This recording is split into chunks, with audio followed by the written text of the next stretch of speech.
మళ్ళీ క్రైస్తవులాగా బతుకుతానంటే కుదరదు. రేపు పొద్దున 100 మందిని పిలిపించుకోండి, మాకు అభ్యంతరం ఏం లేదు. విఆర్ఓ తీసుకొస్తాను, చక్కగా అందరికీ ఎంఆర్ వారికి చెప్పేసి క్రైస్తవ సర్టిఫికేట్ ఇప్పించేసేస్తాను, ఎస్సీ సర్టిఫికేట్ క్యాన్సిల్ చేసేస్తాను. చట్టాలన్నీ మీకు తెలుసు, తెలియని చట్టాలు ఇంకా దేశంలో ఉన్నాయి. అలా ప్రవర్తించండి, గౌరవంగా ప్రవర్తించండి. లేదు ఇళ్లలో చర్చిలు పెట్టుకోవడానికి వీల్లేదు, ఇక్కడ ఎవరికి పర్మిషన్ లేదు చర్చ ఇవ్వడానికి. 200 ఎకరాల కర్ణాటకలో కూల్చోతల పారేశారు చర్చిలన్నింటినీ, పర్మిషన్ లేని చర్చిని. తెలిసిందండి, దేశంలో ఊళ్ళో 6 చర్చిలు వాళ్ళు ఇస్తారు పర్మిషన్. తెలియదా ఎవడిస్తాడో పర్మిషన్? చర్చిల్లోకి వచ్చి చర్చిలు కట్టి పాస్టర్ అయ్యి నీకు ఎవడిస్తాడో పర్మిషన్ తెలియదా? కలెక్టర్ పర్మిషన్ ఉండాలి చర్చి కట్టాలంటే. 24 పర్మిషన్లు కావాలి చర్చి కట్టాలంటే. ఈ రోజు వరకు రాజకీయం ఏదో మీకు చెల్లుబాటు ఇప్పటి వరకు.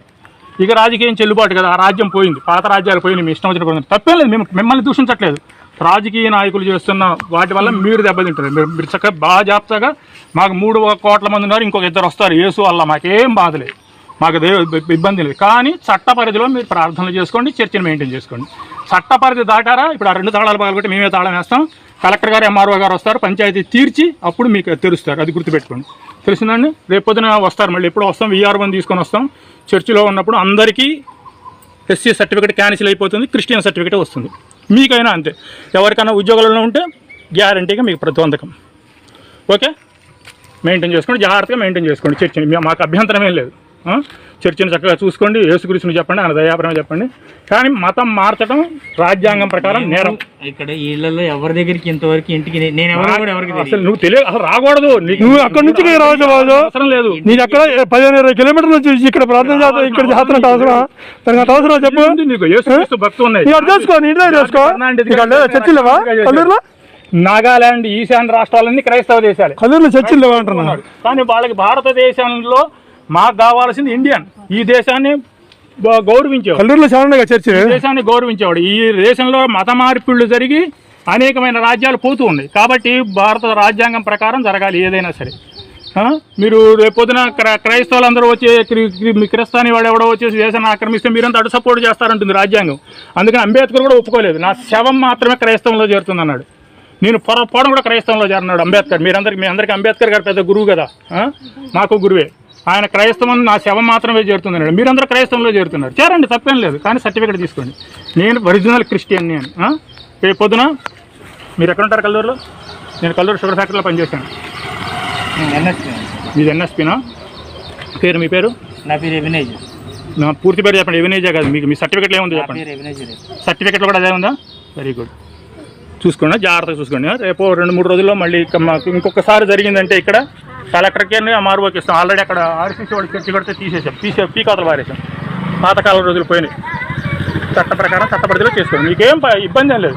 1 సంవత్సర కాలంగా మణిపూర్ రాష్ట్రం మీద భయంకరమైనటువంటి దాడులు జరుగుతున్న విషయం మీకు తెలుసు. ఆ రాష్ట్రంలో దాదాపు ఉన్న ప్రార్థన మందిరాలన్నింటినీ తగలబెట్టారు, క్రైస్తవుల ఇళ్ళన్నింటినీ తగలబెట్టారు, క్రైస్తవుల అనాథాశ్రమాలను తగలబెట్టారు, క్రైస్తవులు తలదాచుకునే వృద్ధాశ్రమాలను తగలబెట్టారు, క్రైస్తవ ఆడబిడ్డల్ని, గిరిజన ఆడబిడ్డల్ని కొన్ని వేల మంది దుండగులు నడి రోడ్డు మీద నగ్నంగా నూలు పోగు లేకుండా ఊరేగించి వారిని అసభ్యంగా తాకుతూ వారి మీద అత్యాచారం చేసి వారిని దారుణంగా చంపిన సంఘటనలు మనం చూసాం. ఇది ఎక్కడ న్యాయం అని అడిగినటువంటి డేవిడ్ లాంటి క్రైస్తవ నాయకుల తలలను నరికి గుమ్మాలకు వేలాడతీశారు. అక్కడ జరిగిన అరాచకాలు అన్నీ ఇన్ని కాదు. ఎంత జరిగితే ఆ రాష్ట్ర ముఖ్యమంత్రి బీరేన్ సింగ్ గారు ఈ మతోన్మాద ఘర్షణల్లో, ఈ మత ఉన్మాదులు చేపట్టినటువంటి ఆందోళనల్లో ప్రాణాలు పోగొట్టుకున్నటువంటి కుటుంబాలకి, ఆస్తులు పోగొట్టుకున్నటువంటి కుటుంబాలకి ఒక్కొక్కరికి 1000 రూపాయల చొప్పున నష్టపరిహారాన్ని ప్రకటించారు.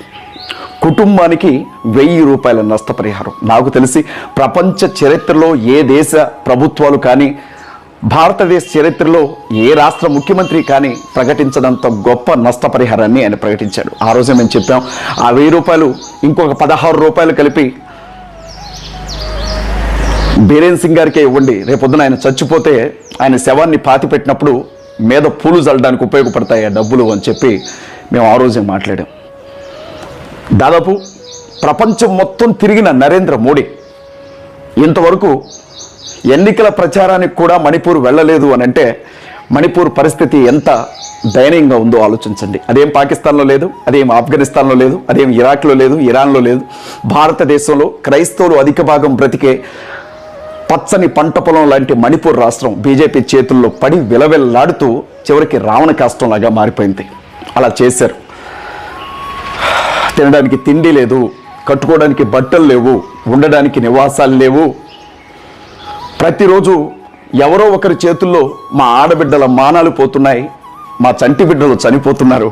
ప్రధానమంత్రి గారు మీకు చేతులెత్తి నమస్కరిస్తున్నాను, ఒక్కసారి మా మణిపూర్ రండి అని దేశం తరపున కొట్లాడి బంగారు పథకం తీసుకున్న రెజ్లర్, మణిపూర్కు సంబంధించిన రెజ్లర్ ఏడ్చి చేతులెత్తి దండం పెట్టి ప్రతిలాడిన ప్రధానమంత్రి నరేంద్ర మోడీ గారు ఇంతవరకు మణిపూర్లో కాలు పెట్టలేదు. భారతదేశ సరిహద్దుల్లో నిలవబడి శత్రువులతో పోరాడుతున్నటువంటి భారత సైనికుల్లో ఉన్న మణిపూర్ సైనికులు కన్నీటితో దేశానికి సందేశాన్ని పంపించారు. భారతదేశాన్ని శత్రువుల చేతుల్లోంచి కాపాడగలిగాం, కానీ ఈ మతోన్మాదుల చేతుల్లో నుంచి మా భార్యలను నగ్నంగా నడిపించకుండా కాపాడలేకపోయాము అని చెప్పి వాళ్ళు కూడా ఏడ్చారు. దాదాపు ఎంతోమంది ఎన్జిఓలు, ఎంతోమంది మేధావులు మణిపూర్ రాష్ట్రానికి సంబంధించినటువంటి విషయంలో ఒక్కసారైనా ప్రధానమంత్రి అక్కడికి వెళ్ళొస్తే బాగుంటుంది అని చెప్పి మాట్లాడారు. కానీ నరేంద్ర మోడీ మాట్లాడలేదు. భారతదేశంలో ఉన్నటువంటి సెలబ్రిటీలు ఎవరు కూడా మణిపూర్ గురించి మాట్లాడలేదు. భారతదేశంలో ఉన్నటువంటి మానవతావాదుల్లో అధిక భాగం పేరు ప్రఖ్యాతులు కలిగిన వాళ్ళు ఎవరు మణిపూర్ గురించి మాట్లాడలేదు. కానీ గాజా మీద దాడి జరిగిందనో, ఇజ్రాయెల్ మీద దాడి జరిగిందనో ముసలి కన్నీరు కారుస్తున్నారు. ఇజ్రాయెల్ని చూసి కొంతమంది, గాజాను చూసి కొంతమంది. కానీ సొంత దేశంలో మణిపూర్లో అంత భయంకరమైనటువంటి దాడులు జరిగితే ఆ వైపు కనీసం కన్నెత్తి చూసిన పరిస్థితి లేదు. నేను అక్కడికి వెళ్ళాను ఒక బృందంతో. వెళ్ళినప్పుడు వసతి గృహాలు లేక వాళ్ళని పునరావాస కేంద్రాలకి తరలిస్తే 150 నుంచి 200 మంది ఒక 50 మంది పట్టే స్థలంలో ఆ నేల మీద, ఆ చల్లటి నేల మీద, బురదతో తడిసిన నేల మీద చంటి బిడ్డలను పడుకోబెట్టుకొని గజగజలాడుతున్నారు. ఎవరైనా వస్తే అనాథాశ్రమం ముందు పిల్లలు కానీ ఈరోజు మీకు భోజనం పెట్టడానికి పలానా వాళ్ళు వచ్చారు అంటే గిన్నెలు పట్టుకొని పరిగెత్తుకొచ్చినట్లుగా క్రైస్తవుల జీవితాలు అయిపోయాయి అక్కడ. వాళ్ళకి నిజంగా దినదిన గండం 100 ఏళ్ల ఆయుష్ అన్నట్టుగా ఉంది. ఆర్ఎస్ఎస్ వాళ్ళు, విశ్వ హిందూ పరిషత్ వాళ్ళు, బజరంగ దళ్ వాళ్ళు, భారతీయ జనతా పార్టీ వాళ్ళు కలలో కూడా మర్చిపోలేని గాయాన్ని మణిపూర్ క్రైస్తవుల గుండెల మీద చేశారు. లెక్క పెట్టలేనంత మంది అక్కడ చచ్చిపోయారు. చనిపోయిన అనేక మంది శవాలు ఎప్పటి వరకు కూడా సమాధులు చేయలేదు. కొంతమందిని అయితే తీసుకుని వెళ్ళి గుంటలు తవ్వి శవాలన్నింటినీ కూడా ఒక్కచోట కుళ్ళిపోయిన శవాలను పారేసిన సందర్భాలను చూశాం. కొన్ని వేల మంది మణిపూర్ రాష్ట్రాన్ని వదిలిపెట్టి బ్రతుకు తెరువు కోసం వేరే రాష్ట్రాలకు వెళ్ళిపోయారు. అలాంటి మణిపూర్ రాష్ట్రం మళ్ళీ ఇప్పుడు వరదల్లో చిక్కుకుంది. ఒకవైపున మతోన్మాదులు చేసిన గాయానికే విలవిల్లాడుతూ చల్లా చెదరైపోయిన మణిపూర్ క్రైస్తవులు ఇప్పుడు భయంకరమైనటువంటి వరదల్లో మునిగిపోతున్నారు. నేను ఆ మణిపూర్ వెళ్ళినప్పుడు అక్కడ బైబిల్ కాలేజీలో కొన్ని గొడుగులు పంచడానికి, బైబిల్ కాలేజ్ స్టూడెంట్స్కి కొంత ఆర్థిక సహాయం చేయడానికి అక్కడికి వెళ్ళినప్పుడు అక్కడ నాకు ఒక క్రిస్టియన్ లెక్చరర్ గారు, టీచర్ గారు పరిచయం అయ్యారు. ఆయన నిన్న నాకు ఒక మెసేజ్ను పంపించారు, ఒక వీడియోను పంపించారు. మణిపూర్లో కురుస్తున్నటువంటి వర్షాలలో, వరదల్లో క్రైస్తవులు ఇళ్ళు కొట్టుకుని పోతూ ఉంటే ప్రభుత్వం కనీసం స్పందించలేదు, సహాయ కార్యక్రమాలు చేపట్టలేదు. ఎవరు సాయం చేస్తారో తెలియని పరిస్థితుల్లో దిక్కుమొక్కు లేక దేవునికి ప్రార్థన చేస్తూ ఉన్న క్రైస్తవుల్ని వర్షాలు కురవని ప్రాంతం నుంచి కాంగోపి ప్రాంతానికి వచ్చిన కొంతమంది క్రైస్తవులు వారి ఇళ్లకు తరలించుకొని వెళ్ళిపోతున్నారు.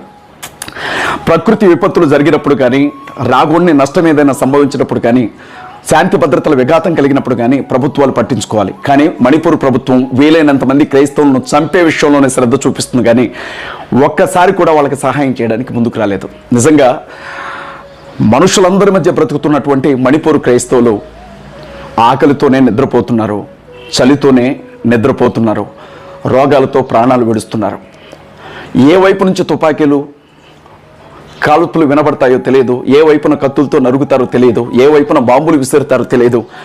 ఇది చాలక వెలవెల్లాడుతున్నటువంటి ఆ క్రైస్తవుల మీద ప్రకృతి పగబట్టినట్లుగా భయంకరమైనటువంటి వర్షం, విపరీతమైనటువంటి కుండపోత వర్షాలు, ఆ వరదల్లో క్రైస్తవుల ఇళ్ళు కొట్టుకుపోతున్నటువంటి పరిస్థితి. ఎవరు సాయం చేయడానికి ముందుకు రావట్లేదు. మా కొరకు ప్రార్థించండి, దయచేసి ఒక్కసారి మణిపూర్ రండి, మీకు వీలైన సహాయం మాకు చేయండి అని ఆ లెక్చరర్ గారు నాకు పంపించారు మెసేజ్ని. నేను ఈ నెలలో దేవుని చిత్తమైతే, ప్రభు చిత్తమైతే నేను సిఎండిఎఫ్ బృందంతో, క్రిస్టియన్ ముస్లిం దళిత డిఫెన్స్ ఫోర్స్ బృందంతో మణిపూర్ రాష్ట్రానికి సహకారం అందించడానికి వెళదామని అనుకుంటున్నాను. దేవుని చిత్తమైతే తప్పకుండా నేను వ్యక్తిగతంగా 1,00,000 రూపాయలు యేసుక్రీస్తు సువార్త దళం సంఘం తరపు నుండి, క్రిస్టియన్ ముస్లిం దళిత డిఫెన్స్ ఫోర్స్ తరపు నుండి 1,00,000 రూపాయలు వ్యక్తిగతంగా మా డబ్బును మణిపూర్లో ఉన్నటువంటి క్రైస్తవ సహోదరులకు అందించడానికి నేను వెళదామని అనుకుంటున్నాను. మీలో ఎవరైనా నాతో పాటు రావాలి అని అనుకుంటే దయచేసి నాకు తెలియచేయండి. లేదు ఎవరైనా వారికి ఆర్థిక సహాయాన్ని పంపించాలి అనుకుంటే, శ్రమల్లో మనలాగే శ్రమల్లో నలిగిపోతున్నటువంటి క్రైస్తవులు, మన తోడబుట్టిన వారు కాకపోయినా యేసుక్రీస్తునందు మన రక్త సంబంధికులు ఆ క్రైస్తవులు, ఒకరేమో కడుపు నిండా తిని పడుకుంటున్నాం మనం, వాళ్ళకి అక్కడ తినడానికి తిండి లేదు. మనకి సమృద్ధినిచ్చాడు దేవుడు, వాళ్ళు భయంకరమైన శ్రమల్లో ఉన్నారు. మనం ప్రశాంతతను అనుభవిస్తూ ఉన్నాం, వారు నరకం చూస్తూ ఉన్నారు.